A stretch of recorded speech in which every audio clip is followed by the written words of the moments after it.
ka tsaya mana. Shekaran jiya nayi wata sabuwa, Light Beauty ce ga ta fa doguwa. You boy magana fatin mana. Kai share ta zama tsohuwa, kaga wannan kama da baturiya, a shigar ta kalar yar indiya. Gani na farko ta sace min zuciya. Kai fa matsalan kamata ne, da ka gansu jikin ka gawa ne. Ka tsaya ka ji ina da jan kunne, you boy ka fitar mana yawa ne. Maza ke bi tashi mashin muje, kaga baby kamar 'yan ƙasar waje.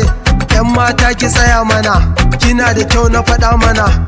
Ga ki da kyau kuma kin iya wanka, kina da kyau shi yasa ni na taka. Ina da gida da mota na faka, zo ki gani da kuɗi na a banki. In kika so ni za na fara ɗauki.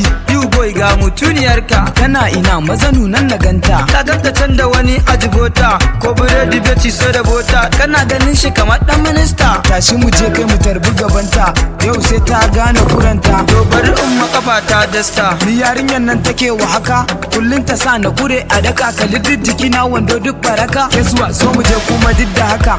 Ke jumana muna ta magana, kin yi shiru kin ki yin magana. Ke dalla malama ki zo mana. Wancan su waye suke magana, kalli jikinsu kalar wahala. Ba su da naira ji babu dala, in kika je to me zaki kula. Gani da wanka ni na fi su kwati, zuwa ɗaya nake firgita fati. Baba fa wancan fa maye ne, kalli jikin sa fa gaye ne. In ta zo kawai mu sassaɓe. Kesuwa wai jikinka akwai wanke. No kai fa jikinka akwai wanke. No ni na ga ya bata wanke. Sai ki shige maza in taka miki, silin boy ni kaɗai na tsaya miki. Baba kaga yana mana lafin, hayasa ni na fara skipping. Bishi kawai sai mu sa mai na jaki. Ha.